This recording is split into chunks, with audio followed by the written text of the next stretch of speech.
only just have a story. Usually I say the story. Suppose class Monday, the university president issues a memorandum to all, and the memorandum goes this way. All students in the university are invited to attend the university convocation.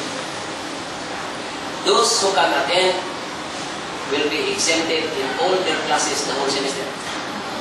And for the elementary school and high school, and early childhood, they will be exempted the whole school year. Do you think what will happen? Kasi tomorrow is the convocation. By night time, they're already there. Night time. Patuloy sa auditorium. Because they would like to be the beneficiary of the memorandum. Now, do you think that our Luz auditorium can accommodate 6,000 or 7,000 students? Huh? It can be accommodated because remember, it's an empty space over there, right? Huh? It can be accommodated. So maybe you are carrying 20 people.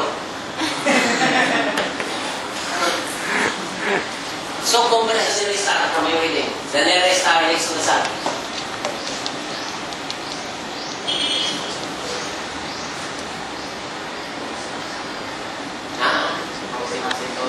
Proxima Centauri, another, give me another name.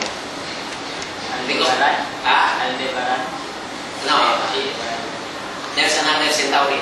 Alpha Centauri. Okay, now this Proxima Centauri, Alpha Centauri, sometimes some people would say it's the Proxima Centauri. Some people would say, I see some people are referring to the learned, to the experts, to the astrophysicists. But NASA is more comfortable to say Alpha Centauri. Okay. You see, when you write something and one of your references is website, you better put as part of your bibliography the date you read the website, because next week it will be a different information. It's the only source reading material where the information may change quickly. That's why you say you have your there is a specific number given by NASA Cargo. I looked at the site this morning. There is a specific number. The only authority, the website, is NASA Cargo. Wala tayo the rest, etc. You just get the idea from NASA. Give it up there. In the book I used 2 years ago, I was told about 87 billion galaxies. Billion. Can you imagine? Ingan lang na tanan. Aning, I will be showing to you later different galaxies.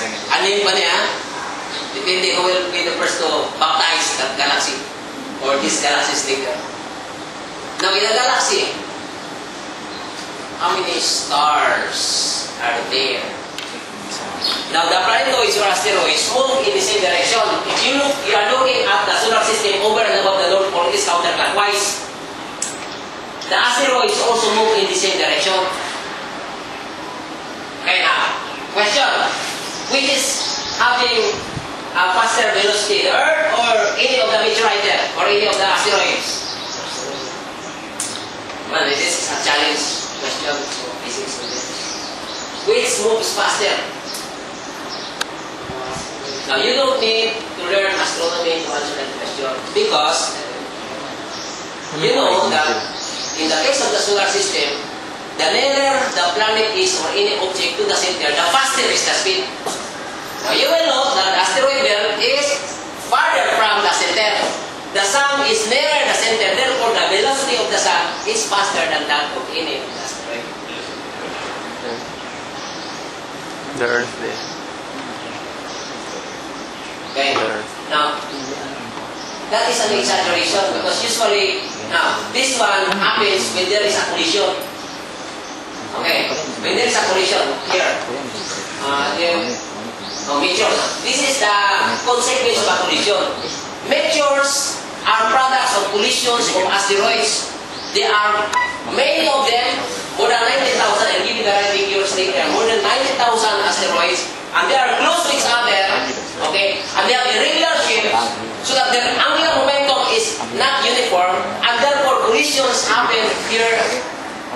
here and there, time and again. Collisions happen there. So when there is collisions, of course, there will be splinters.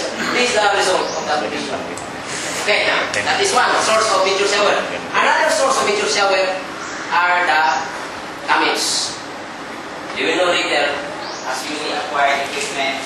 And when I talk about tested equipment, just ask Professor Cookie and Sir Bob. They're the persons that you have to ask. Because they're more versed on those equipment. Actually, I haven't used any equipment yet aside from that. When you want to go to review related literature, if you want to have undergraduate thesis in astrometry, I would recommend InSight because there's a lot of information there. This is a combination of Smithsonian Institute and Harvard University. There's a lot of articles about. And this is the optical tube. But before that, we have the accessory tray. Movement, Movement of- follow siya kuhan. For example, sir, on left, left, right, up and down. But after sitting up, the telescope will follow a planet. Kani siya, sir? Oh yeah, I am asking. For instance, you already have viewed the planet or anything, and then Image sir. But after some time, definitely mawala. Mawala, sir. Mawala. Yeah. So check if the tripod is already stable. And then probably you can now put the optical tube.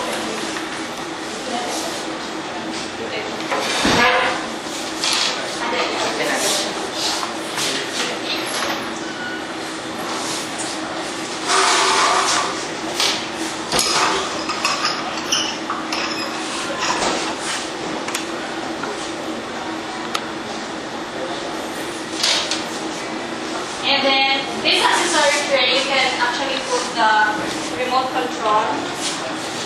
And we have the lens and the battery pack. So for this remote control. Pero naan sa manual. May AC/DC, sir, sa manual. Pero we haven't bought that AC/DC. So it can be controlled up. That's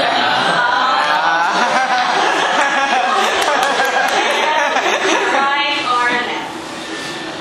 In the absence of the remote control, pwede rin ang manual. Pwede na po, sir. Kaya ng telescope, lupa mo. Dili, sir. Okay, sir. Ang daan sa pay. Ang daan is Pwede na, sir. any direction. So this is good for classroom discussions